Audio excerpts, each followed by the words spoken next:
Hi, everyone. I'm Rita McGrath, and I am absolutely delighted to be sharing a fireside chat. I have an actual fireside, by the way, which is cool, with Geoffrey Moore, who probably needs no introduction, but a couple of housekeeping things as we're all settling in.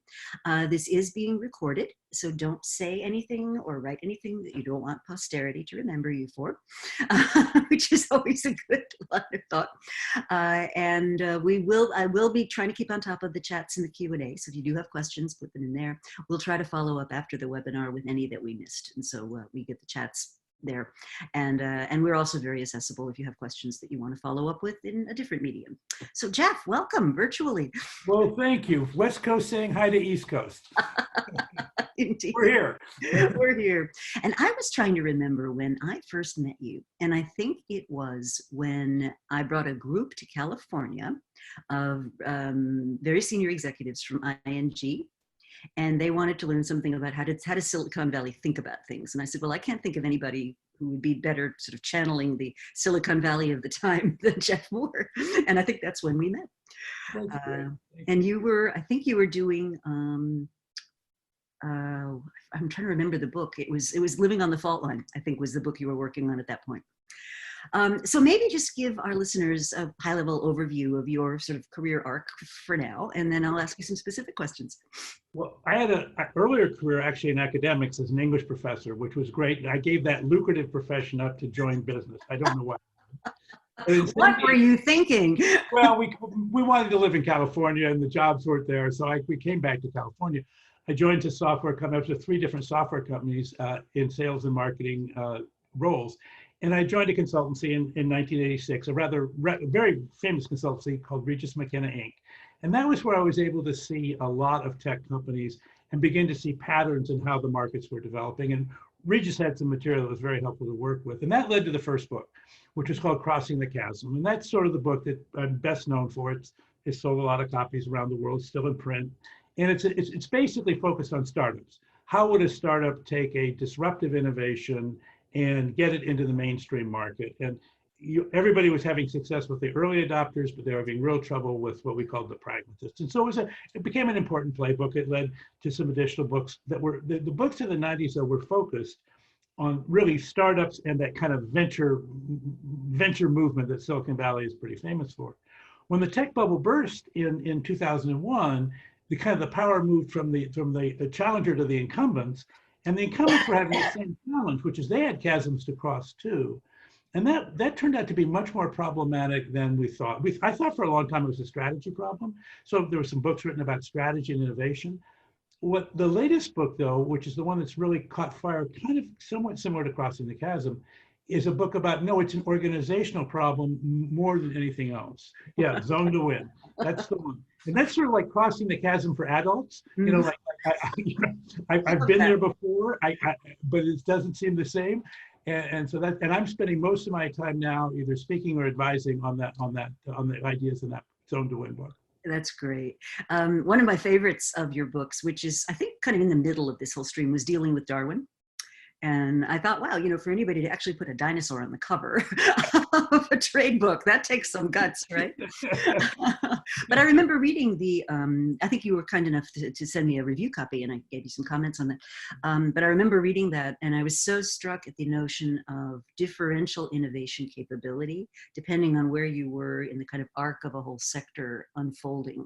Yeah. And the difference between complex systems and high velocity systems. And maybe you could expand on that a little bit.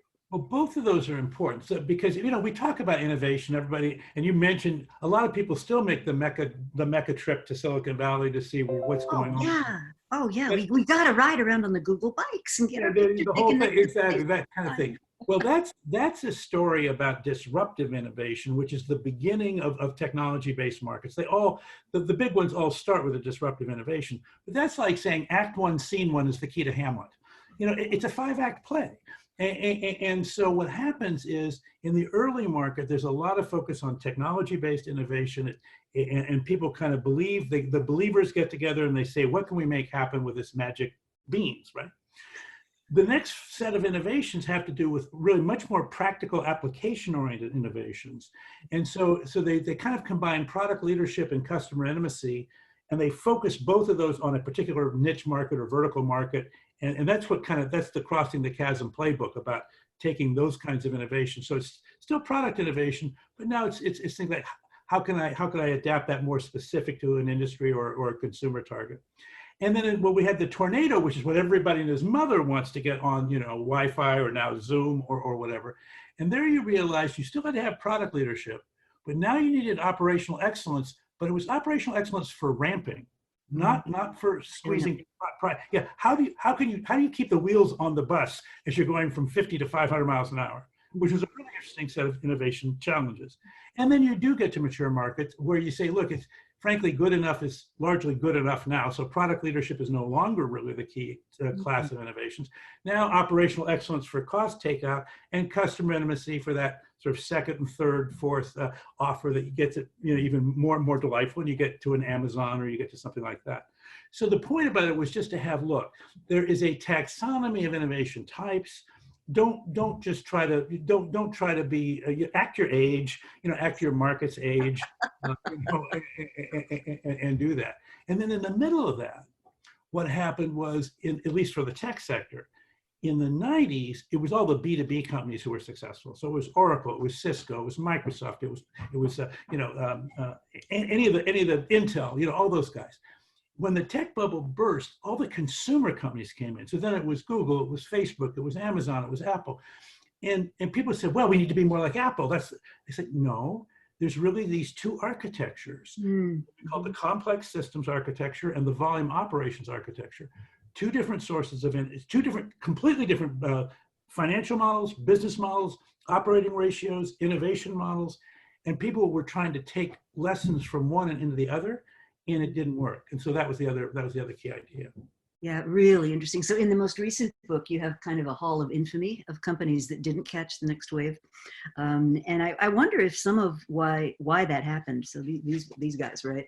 I wonder if some of why that happened. 56 of them in the foil that I have. And by the way, these were iconic companies. These were really the list that Rita's showing is not the losers. These people crushed it the first time, and they don't exist anymore. Right. And so was it a confusion about what their fundamental model was, do you think? Where they got like halfway to, like, you kind of morph halfway? I thought for a while it was a strategy problem because I'm a strategy person. You and I both love strategy. We love talking about strategy. It wasn't a strategy problem. At least my conclusion in Zone to Win is it was not. What it is, it's a conflict of interest between these different ROI horizons. So you have, am I going to create a return in the current year? And there's a set of priorities. There's a playbook for doing that. Am I going to invest in the coming year or two? There's a playbook for that. Am I investing in the far future? And what we learned was when you are trying to catch the next wave, and we knew this, but we weren't being honest about it. You have to go through a J curve. Life gets much worse. I wanted to ask you about that. Yeah. I wanted to ask you about that. Life gets much worse before it gets better. And by the way, venture capital is set up to say, yeah, that's what we do for a living, right? We invest in J curves. We're all over this. We got this. And by the way, we use a portfolio approach because a lot of people never get out of a J curve. So we can do this. Now you're the CEO of any one of those 56 companies. You don't have venture capital. You can't run a portfolio of 25 different operations. If you're going to catch the next wave, failure is not an option. How do I organize to do that? And where's the money come from? And the money has to come from the existing working capital because there's no venture capital to fund this thing. Right. And so it just created a bunch of conflicts of interest that we tried to solve during the annual planning process. And the annual planning process just wasn't working. It didn't work. And that's where the zone management ideas came from. So I want to just elaborate on the J-curve idea for people that aren't familiar with it. So you're all probably familiar with the S-curve, right? And then S-curve, and then obviously you need to replace that S-curve with the next S-curve. But before you get to do that, there's this J-curve in the middle where the new thing hasn't really taken off yet and the old thing is sort of running out of gas. And it's a really painful place to be. And I think at one time we used to call it the nasty bit. We're going through the nasty bit. But the problem is, what would happen is you'd get halfway in and it was so nasty, you'd stop. Right. You'd say, this can't be right. And all your metrics were going, your dashboards were flashing red, red, red, red, because financial metrics are not your friend during a transition. They're designed for good times and maybe sort of mildly bad times, but they're sure as heck not designed for open heart surgery. And so we were getting the wrong signals with the wrong metrics, and we would stop.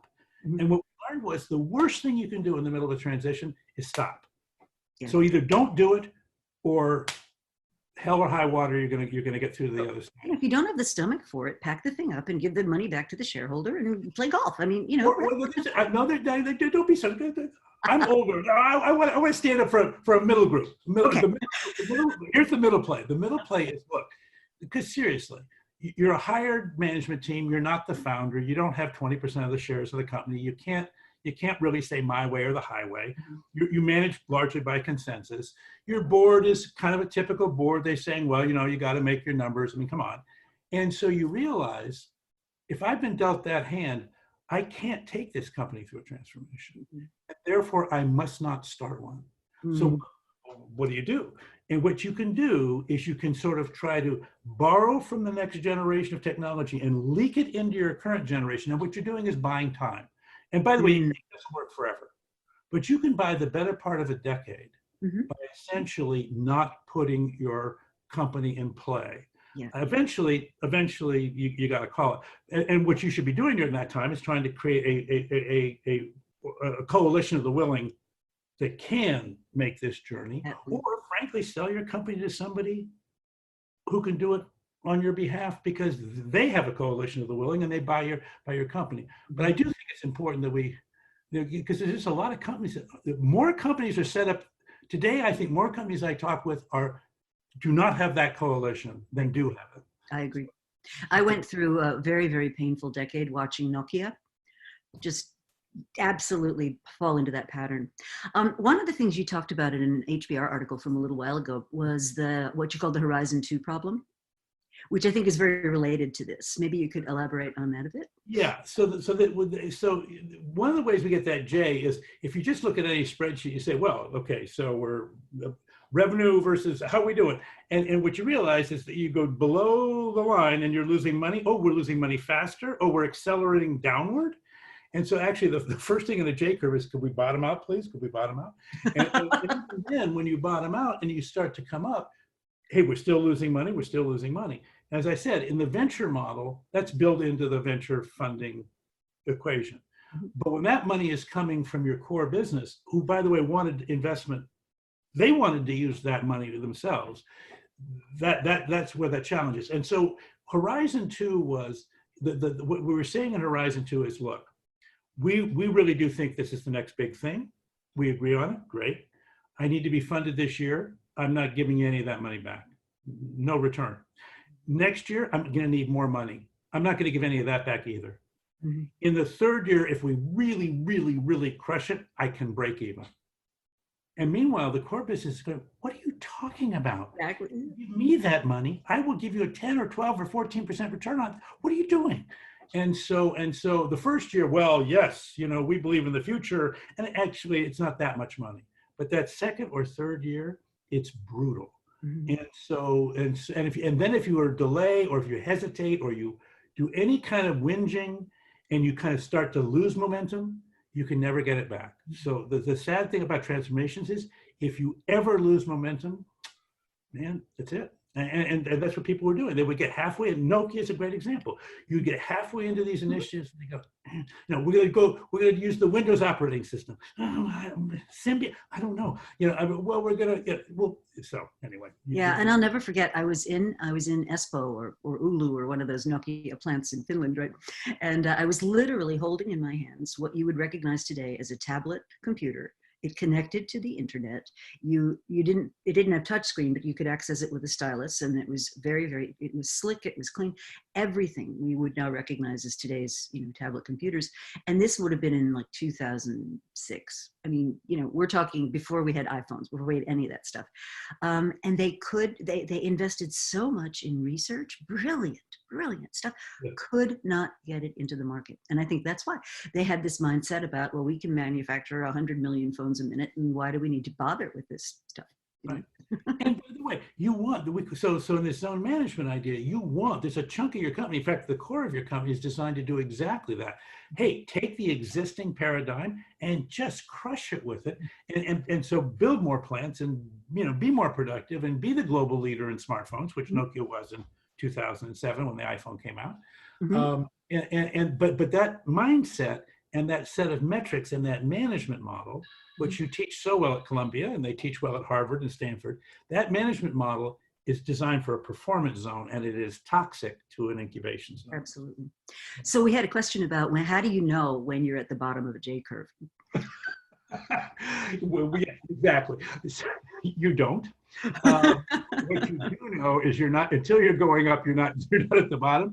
So basically, the deal though is you want to use a set of metrics that are around market-facing adoption. So when you're going through one of these transitions, what's more important than anything else?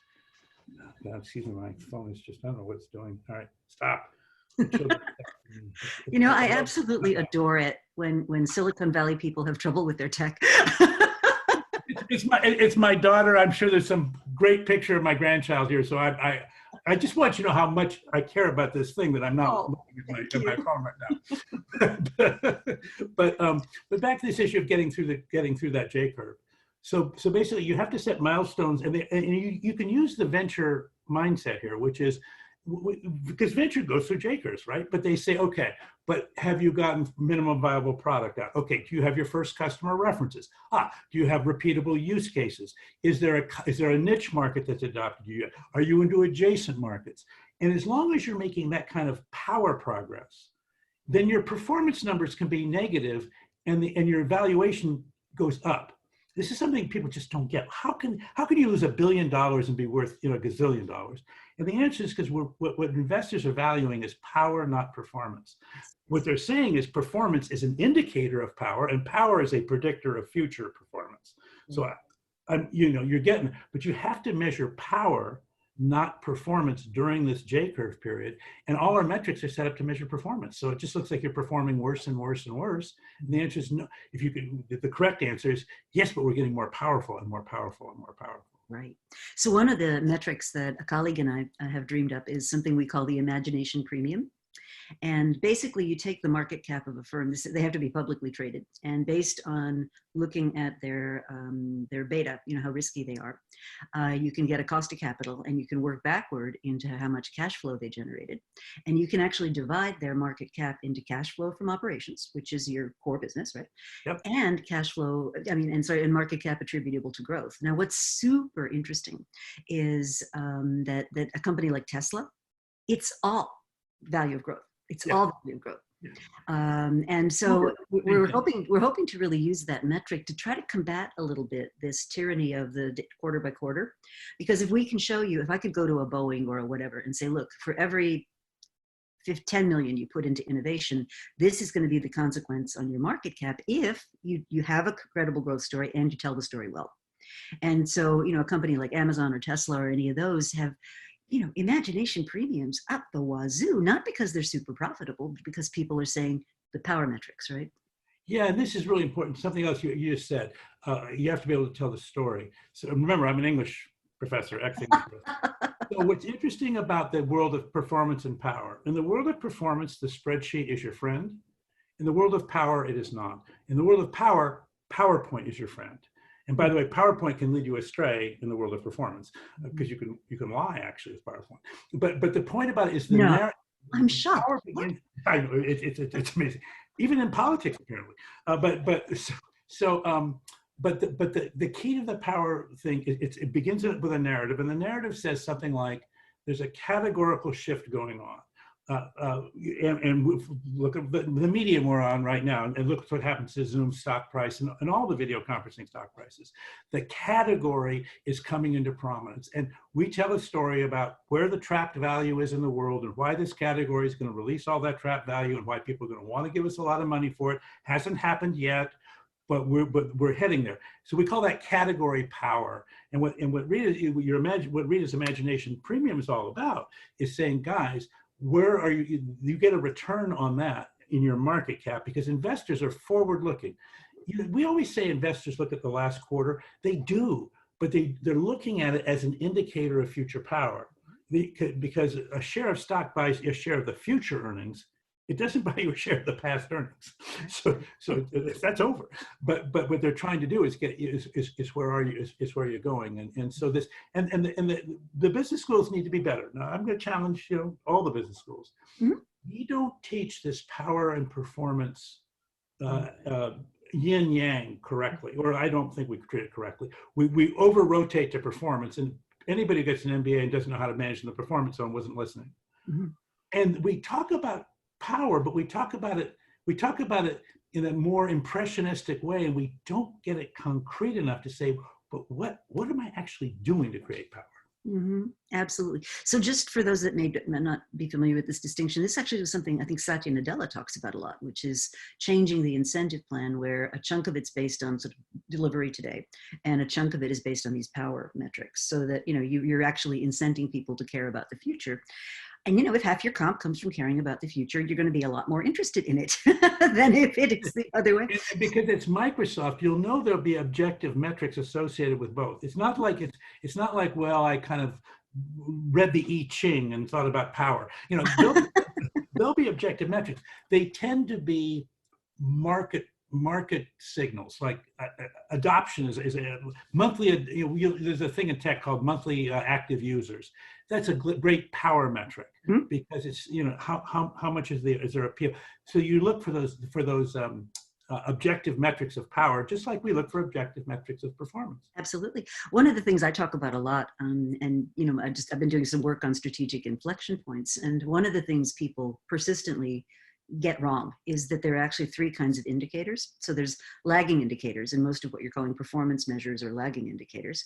So revenues, this quarter is a result of decisions I made 3 years ago, Then you have current indicators. So that's things like your net promoter score or employee engagement. And the hardest thing to get a hold of are these leading indicators, these measures of where we're going. So one of the things, little bright spot in the business school side is my colleague, Steve Blank.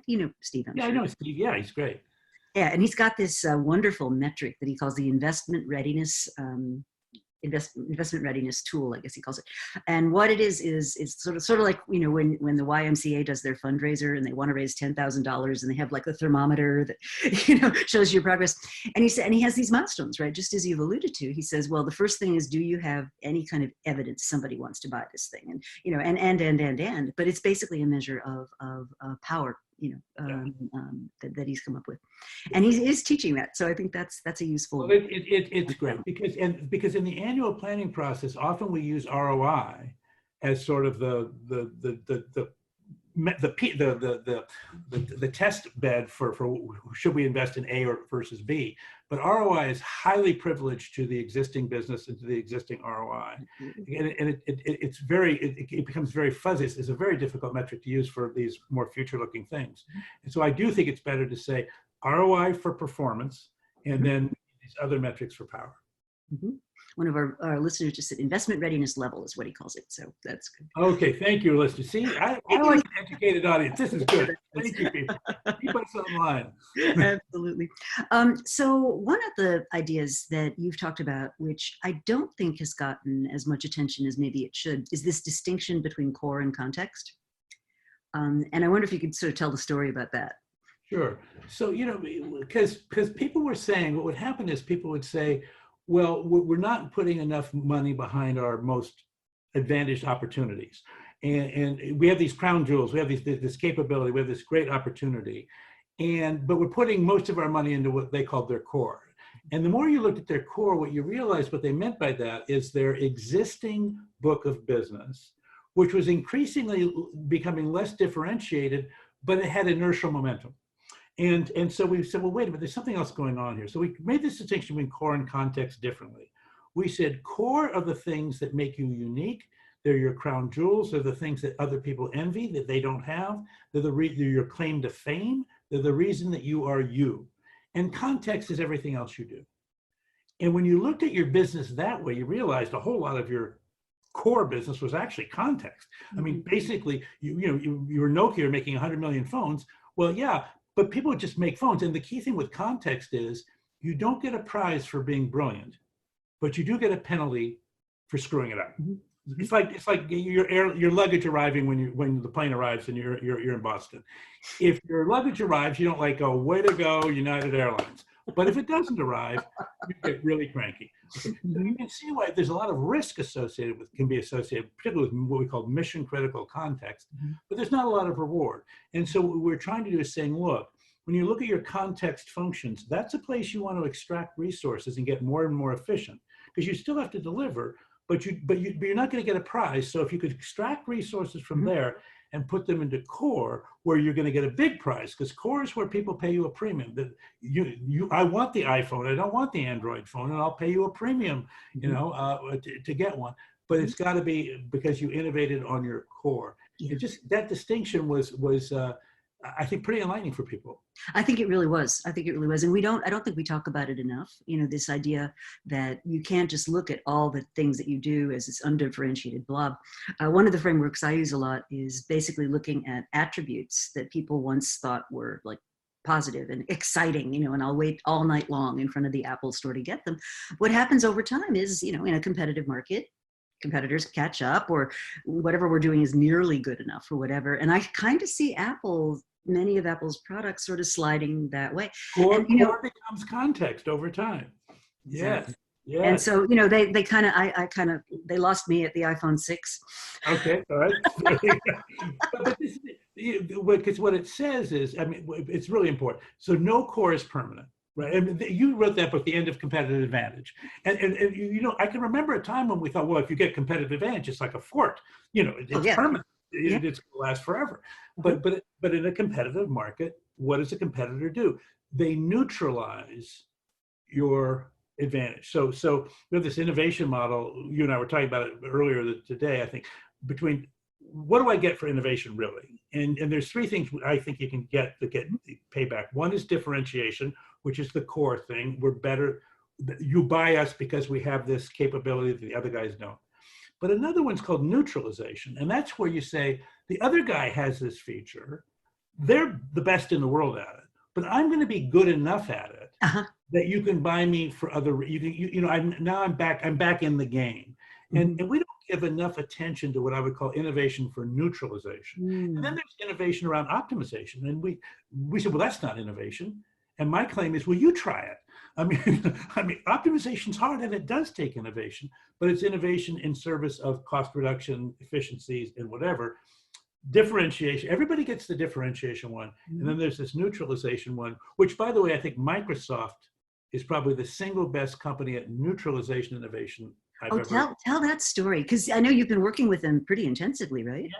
Well, it started with birth. I mean, basically, Microsoft got catapulted into prominence by the IBM Corporation making their operating system, the IBM PC operating system. Well, before you even go there. So one of the fascinating things about, and this gets back to something you said about complex operations. So IBM had this mindset, complex operation, right? We own the whole stack, right? And so it's a computer, and what we want to do is, this new category is coming up. Oh my God, and they did not understand this horizontalization that can happen once you standardize on something. And so it was actually, I think it was Compact 2 that sort of made the Wintel duopoly what it was. And I think IBM completely unintentionally created Microsoft. They really did, and Intel, because Intel was the other thing that was the common ingredient, and it was the compact. There was a generation. I think it might have been the Intel 386 processor, because every time it was a processor, was a new PC. And IBM at that time said, we're giving too much money to everybody else. We need to take this over control. Yeah. They had this standard called, I think it was called PS2. It was something, and Compaq said, no, we're staying with the old standard. And then IBM said, yeah, but we're IBM, so the world has to do what we do, and they didn't. And that was when the horizontalization had kind of taken. And Intel was a big player in that, right? They had that was Andy Grove's famous war that couldn't be won, or battle that needed to be fought. I forget. He had some very military language he used to describe it. But they used everything they could throw at it to keep it on that standard. Yeah, they did, because Andy's problem was Motorola had come out with a better chip. The Motorola 6800 was a much better microprocessor than the Intel 386. And everybody who designed a new computer in that generation picked Motorola. Nobody picked the Intel 386. So Andy's story was it's a software problem, not a hardware problem. There's all this software for the 286 that's compatible with the 386. If you throw away all this software, it's the end of the known world. You have to go to the 386. And by the way, the world bought that story. And so, Sun, yeah. So Sun was a better computer, but the Intel 386 became the standard. So it's a compliment story. It is a compliment story. And with the case of Microsoft, it was interesting to watch is, so Microsoft comes out and they've got this computer, but let's face it, Lotus has the spreadsheet. And there was a company called WordStar, and the later WordPerfect had the word processor. WordPerfect. Yeah, WordPerfect. Remember WordPerfect? Totally. And basically, Microsoft took every one of these, and every one of these were differentiated, and they took on each one of them, and they neutralized them. So we now use Excel. We don't use Lotus 1, 2, 3. We now use Word. We don't use WordPerfect. We now use PowerPoint. We don't use Aldous Persuasion. We now use Explorer, or maybe now the Google browser, but we don't use the Netscape Navigator browser because they took them out. And we don't use Novell Local Area Networks. We use Windows NT. So it was always neutralization, and they were just ferocious about it. And so it's a very powerful form of innovation. It's just it doesn't get a lot of credit. That's a fascinating observation. I never thought about it that way before. So can you talk a little bit about the transition at Microsoft from, the old guard, sort of Gates and Ballmer, and then Nadella comes in, and what is it that he sort of saw that prompted this like unbelievable corporate transformation? I mean, I've been watching it with my eyes just round as saucers. It's really interesting. It actually started 4 years earlier than you think it might have started. It started when Craig Mundy resigned as CTO and Bill Gates recruited Ray Ozzie from I remember that. Lotus Notes. Remember Ray? I think you and I were at the CEO Summit together right around that time. And so Ray Ozzie comes in and he's saying, guys, it's the internet and it's going to change everything. And by the way, Microsoft has many good qualities, but one of its not as good qualities is they repel outsiders as if they have an immune system that like would keep COVID could never penetrate Redmond, right? I mean, they just no chance. So complete total organ rejection. Ray kind of wrote out the whole thing about cloud computing, about the whole thing, and they just completely rejected him. And Ray eventually said, okay, well, thank you very much. But Satya listened. And so in 2007, I have the dates a little bit wrong, but order of magnitude. He said, look, this cloud thing, it's going to take, it's eventually going to, it's an existential threat to our back office software business, because in a cloud world, you're not going to buy premium back office software from Microsoft. You'll either write it yourself or you'll get it from somebody else. So he said in 2007, I'm not going to fund any net new R&D that isn't cloud-based. Now, you can. So this was 12 years ago. Who made that decision? Satya. Oh, Satya did. Okay. Satya. Now, Ballmer's still the CEO. But he was in charge of that division, right? But Satya had the back office. Satya had all the back office software. Okay. But this is a cash cow. I mean, like the margins here are just like, they're sweet. It's like Sauternes grapes. I mean, it's just juicy. And so why would you screw this thing up, right? And Satya says, no, we're gonna do this. And Ballmer backed him. Ballmer doesn't get any credit for this, but Ballmer backed him, and he should get credit for it. So they're going on. They come up with, and of course Amazon. Amazon is like just crushing it, and we're going, well. And by the way, nothing gets Microsoft's juices going like a competitor. So Amazon can. Okay, all right, okay. So but to do it, they had to essentially convert their enterprise license agreements from back office maintenance on-prem to cloud. Office 365. Well, and the cloud, Azure Cloud first, and Office 365 next. Well, the cloud stuff had negative gross margins. I mean, don't even worry about net margins. You had to mail $1 with every order, right, that you took. So as a result, it took enormous courage. And then at one point, KT, who ran the field, had put out a compensation program which double comped people for selling the negative gross margin, replacing that with the Sauternes grape margin, replacing the Sauternes grapes with the negative gross margin offer, because they realized if we're not connected, if we don't have a telemetric connection to the customer, we're going to lose our sense of the future. So it took a lot of brain. And then, and to be fair, in the middle of that, the transition happens. Okay. Satya brings in a new style. He's a collaborative leader. Collaboration was not a word that was even. I'm not even sure anybody in Redmond knew what the word meant, because I mean, even inside Microsoft, the idea was we compete with each other. Oh, You know, yeah. and they're Oh, the I best. remember. I Yeah. remember working with one of their teams. I was involved in a lot of training programs with them back in those days. And there was one person on the team that said, if you leave my team, you are dead to me.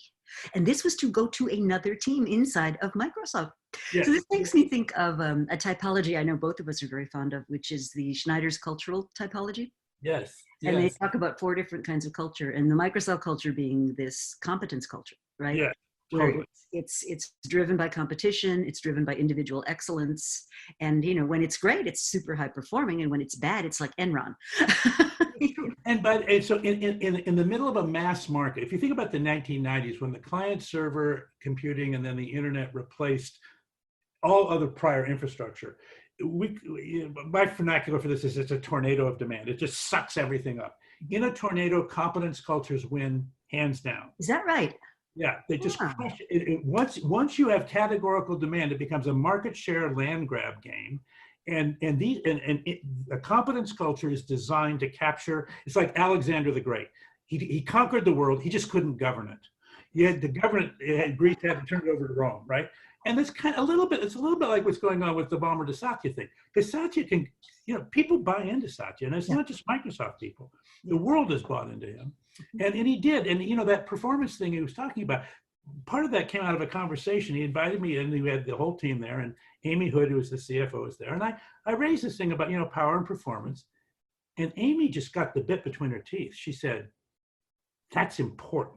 And so part of that whole thing of saying, look, we're going to change our comp, because I said, the claim I made to them, I think this is how you get Microsoft's attention. I said, in 2000, in fact, for most of my career, you've been the most powerful company in tech, kind of hands down. Mm-hmm. Since the year 2000, you've lost power every single year of this century. Every single year, you're less powerful than you were the year before. Wow. By the way, same thing's true of IBM. And needless to say, that when you needle these folks, they do react. but the point was, they kind of went shit, and we got to do something about that. Mm-hmm. And so I think that it gave them that extra thing, because there's still a performance culture, and the numbers mean a ton at Microsoft, and they always will. But they had this other dimension that they were able to. Well, you talked about, so maybe I should just spend a second on the 4 different cultural archetypes, because I think they are interesting. So what the Schneiders did in a wonderful book called The Reengineering Alternative was they said there's 2 dimensions you can use to think about culture. There's the extent to which they're collectively oriented or individually oriented, and then there's the extent to which they rely on sort of subjective input, like stories, or it's got to be like hard numbers and so forth. And so the sort of individual soft side of things is what they call, I think they call those creation cultures, right? So, the lone genius who comes up with the iPod out of thin air and appears on the stage in black t-shirts, that's kind of the archetype there, right? Then you got the sort of collective, but subjective cultures, and those are collective cultures, right? And so in its heyday, that would have been HP, right? The HP. Yeah, and I think Nokia at its best was also a collaboration culture. Yes, yeah, absolutely. Oh, absolutely. They were very efficient about collaboration. I mean, where collaboration cultures get messed up is they go overboard on it, right? We have to have 12 people at every single meeting, and everybody has to agree on everything, and it just gets to be overwhelming. I'm working right now with a pharmaceutical company that's kind of like that. And if I hear somebody say, I just need to get comfortable with one more time, I think I'm going to tear my hair out. And then you have the collective but numbers oriented cultures, and those are control cultures, right? And they're all about meet the plan. Yep. And I would put IBM probably in that box. Yep. And then we have the competence cultures like Microsoft, and that's all about beat the competition. Yeah. No, exactly. And each of those cultures you can build a winning company around them. They tend to be the plan your work control culture tends to work best in the most mature scaled markets. The creativity culture or creation culture tends to be like at the very venture-oriented beginning of things. And this collaboration culture, it's interesting. For me, crossing the chasm is actually best done as a collaborative effort, but winning inside the tornado is best done as a competence effort. So I kind of see each culture having a time to shine, and then a time when it doesn't shine. That's really interesting. Yeah. So it's kind of challenging. So would you say Nadella's kind of creating? You talk about bridges between the different kinds of cultures, and would you say he's built that bridge between the sort of competence at the core of Microsoft's essence and the people that it needs to interact with? Yeah, I mean, I think what he has said is, look, we need to collaborate in this, as you said, once we horizontalized everything, well, the initial capture you can do as a performance coach. You just look, I'll capture my layer, you capture your layer, take no prisoners. But then you start saying, well, now we need to actually govern and grow and take the next generation of advantage. And now you need to be able to say, well, we need to work across functions, we need to work across layers. That's a collaboration, right? And so, and what you see with collaboration is you have to have a set of values and you have to express those values. And they have to be values that the ecosystem can share with you so that you can, the way you come together in an ecosystem is, it's not just you have mutually financial advantage, you have mutual mission advantage or mutual value, shared values. I'm working with Salesforce right now. Mark Benioff is fabulous at creating a community of shared values and mission. And what it does is it causes people to lean in and you can get more done across boundaries. What Microsoft was gonna die if we didn't change leadership, because Microsoft was so hard to collaborate with that it just said, you know what, we got to find a better way. And I think so. I think Satya, this is where Satya should get a ton of credit. And a guy named Chi Lu, who was also part of that team, he had the office thing, same kind of leader, level 5 leaders that you just think, I'll follow this person anywhere. And it was not because they were a performance leader, it was much more they were an inspirational collaboration leader. So I have a story you'll appreciate about that. So I got called into their, I was giving a talk at their big leadership meeting, the one where they have like 500 people in a hotel room in Bellevue. And so I fly out there, arrive, and the meeting had just gotten started, but I really wanted to sit in on as much of it as I could. So I, run like crazy to the ballroom, open the door, right? And standing there on the stage in letters as big as I am is the word empathy. And I was like, damn, I am in the wrong. Excuse me? Why? I mean, I know you'd appreciate that, though. I mean, I was just... It's exactly right. It's fabulous. I love it. It was fun. It was a lot of fun. So in terms of the kind of the sort of next step for where we all are, I mean, I know you've been giving this an awful lot of thought, and as have I, has everybody in our world. What are some things you think people should be just putting some more attention on right now that they're not? I mean, I think that would be an interesting thing to think about. Well, and it relates a little bit to that book you kind of flashed for a minute, this Zone to Win book. So what I wanted to do with that book was photo op. yeah, photo op. There you go. Say, look, as we try to, we're under a lot of pressure to try. The subtitle is organizing to compete in an age of disruption, and the disruption is the word. And obviously, COVID has now created another dimension to disruption. So when that happens, it puts your organization under stress, and there are zones of interest inside your company that are getting conflict with each other because they have legitimate objectives that need to be managed in very, very different ways. And when the resources become constrained and there's a kind of a tug of war over resources, there can be a battle across, you can start talking past each other or talking over each other, when in fact you should be saying, we need to think about allocating resources by zones and zoning our work by zones, and then think about how we divide up the pie inside that zone, but don't compete across zones, or once you make your allocation, then don't steal from the other guy's zone. And so the performance zone was kind of the performance culture, very similar. There was a productivity zone, very much oriented toward back office functions and support functions or whatever. And everybody gets, okay, that's an important zone, but you don't manage that with like performance objectives. You manage it with process metrics and professional standards and whatnot. So those are very different. People kind of get that. And you have actually, it's probably more people in the productivity zone than there are in the performance zone, because it takes a lot to support an army, right? It takes all those people behind. And then this incubation zone was all about how do you get that venture, that fast thing. And that zone, time is the most precious commodity. And you're willing to make mistakes. You're willing to do things. You're willing to break rules in the short term, not legal rules, but break processes. So the productivity zone says, well, wait a minute, you're not following our process. Wait, where's your procurement form? Yeah, exactly. Well, you put that on your master charge? No, you can't. Okay, that. And then the performance zone is saying, well, wait a minute, you're losing money. And so why do you get to lose money when I have to make money? So there's a lot, that zone's got a different set of priorities. It needs a different management style, much more startup-y. And then there's this transformation zone that I talked about, which said, if we're going to do a transformation, all other zones have to subordinate their interests to the transformation zone during this period. And then we have to get through it as fast as possible. So just the notion of that each zone had a management model and a culture that was and by the way, those 4 cultures, there tends to be a culture in each zone that resonates with the Schneider model.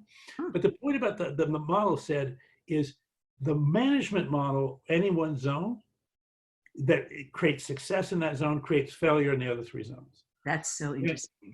And we tend to bring that model, when we come into a meeting, and particularly in a crisis, when all the zones get together, everybody comes together, we each bring our own management model with us, and then we start talking past each other. So the whole point of zone management was, let's acknowledge there are 4 zones of interest, 4 legitimate zones of interest, 4 legitimate management models. They do not blend, and therefore what we need to do is sort things out and decide for this level of work or this initiative, which zone are we playing in, and therefore which set of rules are we playing by, and don't switch rules halfway through, because that's what was going on. That's so interesting. And so if you think about leaders, right? I've got to believe that there are certain leaders that are just more suited to certain places. At the same time, there's a lot of research that suggests the better CEOs today are the ones that have had more kind of almost zigzaggy careers, like horizontal, different kinds of exposure, different sorts of problems.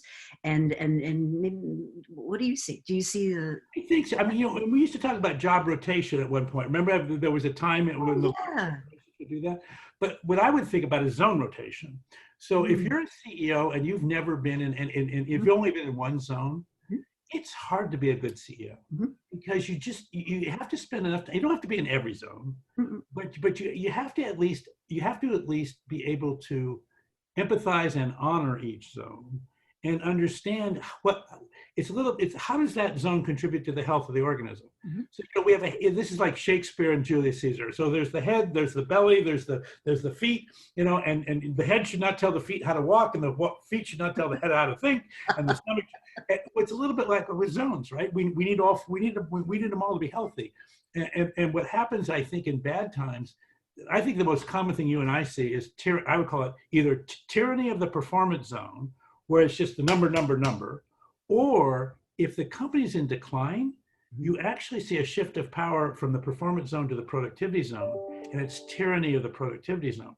And now the CFO and the head of HR and the head of legal have more power than the head of the product lines and the head of sales. Absolutely. And that's a very bad outcome, as you can imagine. It's a difficult conversation. So one of the things I've been talking about a lot is that, prior to COVID, right, we sort of had people that had metrics they understood and businesses they know how to run. And it was entirely possible to become a very senior leader without ever having spent any time whatsoever in anything related to innovation. You could operate, you could process, you could do that. And so you get to some level of authority and you have no idea, right? And so the second interesting thing that I think is a lot of the tools you and I have been working with like our whole lives, all about reducing uncertainty and how do you figure out what the next milestone should be and how do you learn your way into a solution instead of planning your way into a solution, all those kind of concepts. This is like a foreign language. And what I try to tell people is, the good news is we've got 30 years now, 40 years of accumulated wisdom from people like you and Steve and Alex Osterwalder and me. And, there's a whole present company. I mean, discovery-based planning was a pretty, nice ad. Well, but my point was just simply that there is a body of knowledge there that can be tapped into that I think more organizations need now that we're all dealing with this uncertainty. I mean, people ask me all the time, when is this going to be over? And I think what they're asking is, when can I stop worrying about waking up in the morning and before I've even had my coffee, there's 10 worrying things happening? When can I get back to not being like, totally stressed out about everything? Well, I think disoriented. So what happens in a disruption is all of our normal markers it's like driving in the fog or something. I mean, our normal navigational markers are either knocked down or irrelevant or whatever, and we get disoriented. And so the anxiety is, I'm flying by the seat of my pants, but I'm flying in a fog, and I need to get. So part of it is I need to get above the clouds. I need to go up, and so I think one of the things that leaders have to do in this time is kind of restate, go back to first principles. And first principle is, why does your company exist? And I don't mean to make money for shareholders. I mean, why does the world need your company? What is your mission? And that probably isn't changing that much. If you say, look, we're still here to provide food, or we're still here to help people with their taxes, or we have a mission. Great. Now, when you go down and you say, well, and what are your values? And by the way, what values do you want to make sure that you stay true to in the midst of this chaos? So who are we? What do we stand for? Again, I think Salesforce has done this brilliantly, because then you go down to what was our plan? Well, the plan we had in January is not the plan that we're doing now. No, it's not. Okay. So, and it's not just that the numbers are wrong, the things are wrong, or at least they can be wrong. So we got to replan. We have new obstacles. We're going to have new metrics. And by the way, you can't have none. I mean, you can't perform without objective signals of success or failure. So you have to set new metrics. We know that you have no history, so there's no chance you're going to get them right. I mean, well, I guess it's a random chance, but it's like the old coin flip classroom experience, right? Yeah, you see a guess. So the game then is, I think you need to go to a 6-month review cycle for the next 18 months. I mean, you still have an annual plan, it's fine, but just understand what you're trying to do is take the volatility between the gap between actual and plan. Because initially it'll either be this way. By the way, half the companies that I'm talking to are crushing it because they're in food, or they're in toilet paper, or they're in media, and the other half are like, no, we're in travel and hospitality. We're the crushees, not the crushers. But the point is, either case, you want to bring the volatility back down. And during that interim period, the more you can talk about mission and values and serving the customer and putting your place in service, the more you can kind of stay sane in the middle of what's a very bumpy ride. Yeah, Tom Kolditz, who was the trainer at West Point for people that like jump out of airplanes and stuff, big leadership guy. He's now the dean of Rice's business school. And he wrote a great book about leading in crisis called In Extremis Leadership. And one of the things he talks about that I just think people forget is that, we do not need people to get us more energized right now. We are like more energized than we can stand. So what we need people to do is exactly as you described, to kind of exert a calming influence so that we can get focused on something. And another thing Tom says that's I think terrific is he said, look, you know that there are things that are productive to do, and there are things that are unproductive. So if I can just get you focused on some external to yourself task that ultimately will be productive, even if it doesn't pay off today, that's a better direction than just floundering around, and I think those two principles are really kind of interesting. I think they're both critical. And by the way, you and I, we're sheltering in place at home, at least we are here in California. It is easy at any hour of the day to find myself wandering around. Oh, I know. And not being productive. I know. I mean, and I have like two sides of my brain, and the one side of my brain says, no, this is not the time to pick up that bright, shiny object and wonder on Google what it stands for. And the other side of my brain is going, but like I'm like a dopamine junkie here. It's just crazy. I will not tell you how many games of Microsoft Solitaire I have played. That is a secret I will take to my grave. Just we'll keep it between us.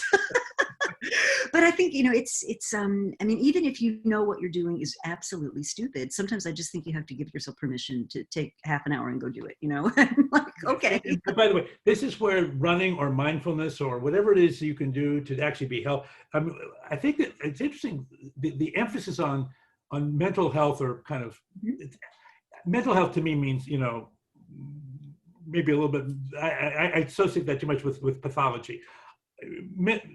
And spiritual health seems a little bit too Californian, but sort of some sense of inner something or other, centeredness. Maybe centeredness would be fine, but I think it is important, and it's easy to lose in the middle of this stuff.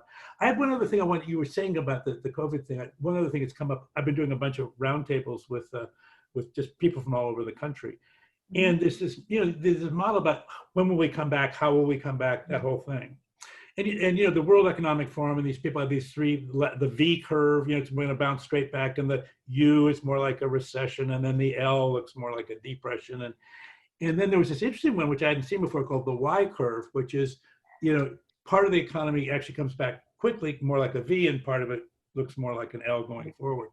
what came out of the talks that was really interesting is different industries will have different curves, but inside your own company, Mm.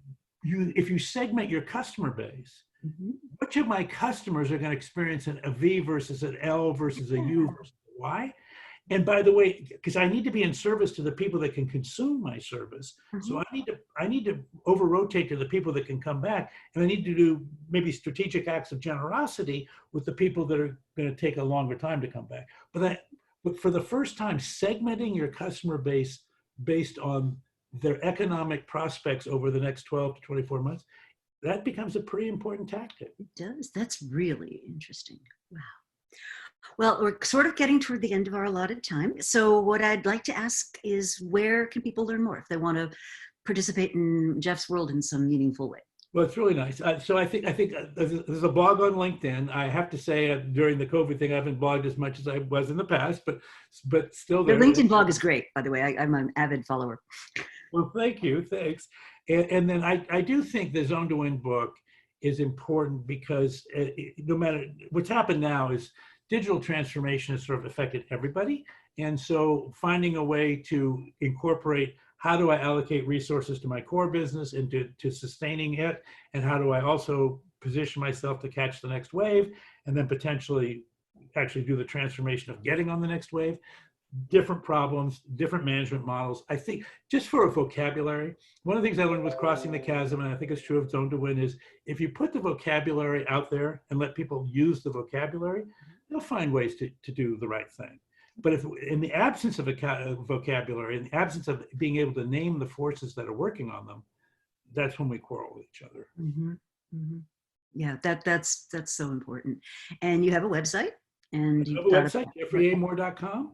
yeah, Yep, and you've got what, 10 blah, books, blah, blah, 10 Pardon? books or something, right? I think there's 7 books that are from Crossing the Chasm to Zone to Win. Those the 2 right now that I'm dining out on is, I still spend time with the venture community and Crossing the Chasm, and now with the established community, it's more Zone to Win.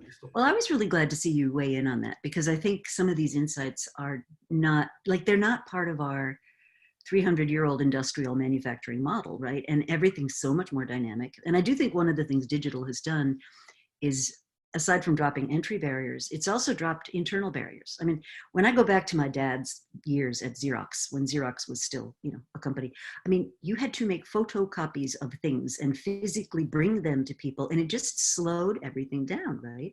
And today, your mistakes are magnified, your successes can be magnified, but it all happens so fast, it's like hard for human beings to take all that in. So and the other thing that's happened is, it used to be we got all our computer signals from the back office, and so that they were therefore processed and somewhat historical and stable. Now we're getting all our signals from the environment, and they're dynamic and chaotic and noisy. And the amount of noise that we have to process now is just enormous compared to the noise that was around when I started my career. yeah, absolutely. Well, Geoffrey Moore, what a total pleasure. Thank you so much for spending an hour. And any parting thoughts? Well, no, just great to see you, and great to be actually doing our work at this time, because there's a lot of work to do. There certainly is. On that note, thanks very much. Bye, everybody. Take care.